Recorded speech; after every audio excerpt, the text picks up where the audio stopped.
राधे राधे, जय श्री कृष्ण। आप देख रहे हैं तिलक पत्रिका में हूँ आपके साथ सुशील गोस्वामी। भगवान श्री कृष्ण का जन्म यूँ तो समूचे विश्व में मनाया जाता है और हर जगह अलग अलग ढंग से, अलग अलग परंपरा, अलग अलग रीति से मनाया जाता है। लेकिन ब्रजमंडल की बात ही कुछ अलग है, क्योंकि भगवान श्री कृष्ण ने जब द्वापर में अवतार लिया तो ब्रज में माता देवकी के गर्भ से उत्पन्न हुए, तो वहीं नंदगांव में और गोकुल में माता यशोदा के गर्भ से उन्होंने जन्म लिया। और भगवान के जन्म की जब ये शुभ समाचार समूचे विश्व में, त्रिलोक में फैला, तो मनुष्य की तो बात छोड़ो, देवी देवता भी उनके दर्शन के लिए लाइन लगाकर चल पड़े। तो ऐसे ही नंदगांव की जो ढाणी ढाणी लीला है वो बड़ी विश्व प्रसिद्ध लीला है और जन्माष्टमी के अवसर पर सिर्फ और सिर्फ नंदगांव में आयोजित होती है। हजारों लोग इस लीला को देखने के लिए आते हैं। आखिर ये ढाणी ढाणी लीला है क्या? तो इस लीला में जिनने ये जो अभिनय किया है, जो पात्र बनकर आए ढाणी ढाणी, हमारे साथ तिलक पत्रिका पर मौजूद है। आइए उनसे जानते हैं आखिर ये ढाणी ढाणी लीला है क्या, ये ढाणी कौन है, ढाणी कौन है, क्यों नंद भवन में भगवान कृष्ण के दर्शन के लिए आए और क्या इस लीला के पीछे रहस्य है, जी बताएं। देखिए, ये जो लीला है ये साधारण लीला नहीं है, द्वापर कालीन लीला है, द्वापर से ही चली आ रही है। सबसे पहले तो जानने वाली बात है कि ढाणी ढाणी लीला में ढाणी है कौन, ढाणी कौन है।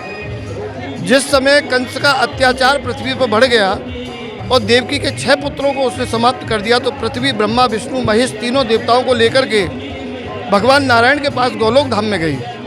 वहाँ जाकर के प्रार्थना की कि प्रभु, कंस का जो अत्याचार है इतना बढ़ गया है, ये बाल हत्या जैसा जघन्य अपराध मुझ पर सहा नहीं जा रहा, या तो आप इसको समाप्त कर दीजिए, नहीं तो मैं रसातल को चली जाऊंगी। तो भगवान ने उन सभी देवताओं को और पृथ्वी को आश्वस्त किया कि आप चिंता मत करो, सब अपने अपने स्थान पर जाओ और मैं तुम्हारे बाहर का हरण करने के लिए पृथ्वी पर अवतार लूँगा, पृथ्वी पर जन्म लूँगा। तो देवताओं से भी कहा कि तुमहु गोप भेष सब हो, मम संग सुख पावो सबको। यदि आपको भी मेरे संग में मेरी लीलाओं का आनंद लेना है तो तुम भी वहाँ ब्रज में जाकर के गोप भेष धारण कर लो। तो ये ढाणी कोई और नहीं, ब्रह्मा जी ही गोप भेष में ढाणी बने हैं। ये द्वापर कालीन लीला है।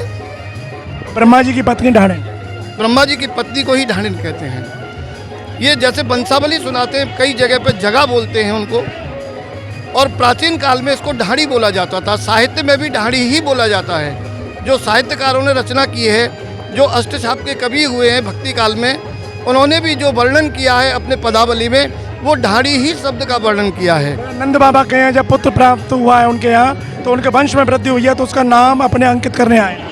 ढाणी का काम ही यही है कि वो जब वंश में कोई बालक होता है तो उसका अपनी बही में नाम लिखते हैं और पूरी वंशावली उनको जाकर के सुनाते हैं। तो यही क्रम द्वापर काल से चला आ रहा है। ये वही लीला है। यहाँ आज ढाणी ढाणी लीला हुई। पहले नंद बाबा को उनके वंश की पूरी वंशावली सुनाई गई और उसके बाद में बधाई ली और बधाई दी है। ये कब से चल रही है नंदगांव मेली? ये तो इसका समय का कोई कुछ नहीं कह सकते, द्वापर काल से ही चली आ रही है। ये द्वापर कालीन लीला है और हम तो इसको सुनते आ रहे हैं और देखते हुए आ रहे हैं, और अब ठाकुर जी ने अवसर दिया है।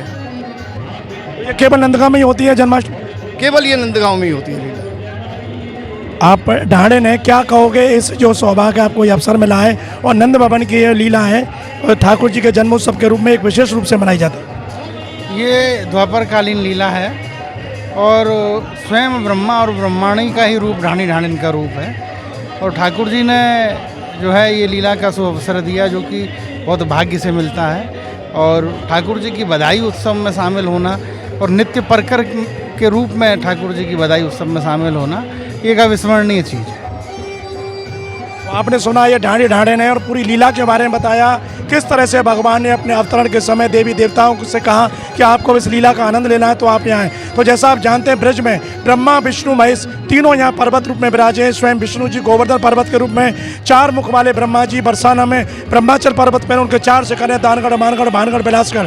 और स्वयं शिव जी जो शंकर भगवान है रुद्र रूप में, जो नंदगांव में नंदीश्वर पर हैं। और आज ये जो नंद भवन आप देख रहे हैं पर्वत पर, पहाड़ी पर, ये नंदीश्वर पर्वत है। स्वयं शिव जी यहाँ विराजे हुए हैं और ब्रह्मा जी जन्मोत्सव के समय ढाणी ढाणिन बनकर यहाँ पर आए और आप देख रहे हैं कि ये ढाणी के रूप में और बड़ी सुंदर लीला कही। और उसका आपने सीधा तिलक पत्रिका के माध्यम से देखा किस तरह से ढाणी दर्शन के लिए जाते हैं, भूल जाते हैं ढाणिन को, फिर ढाणिन को लेने आते हैं। ढाणिन मचलती है, मुझको भूल क्यों गए?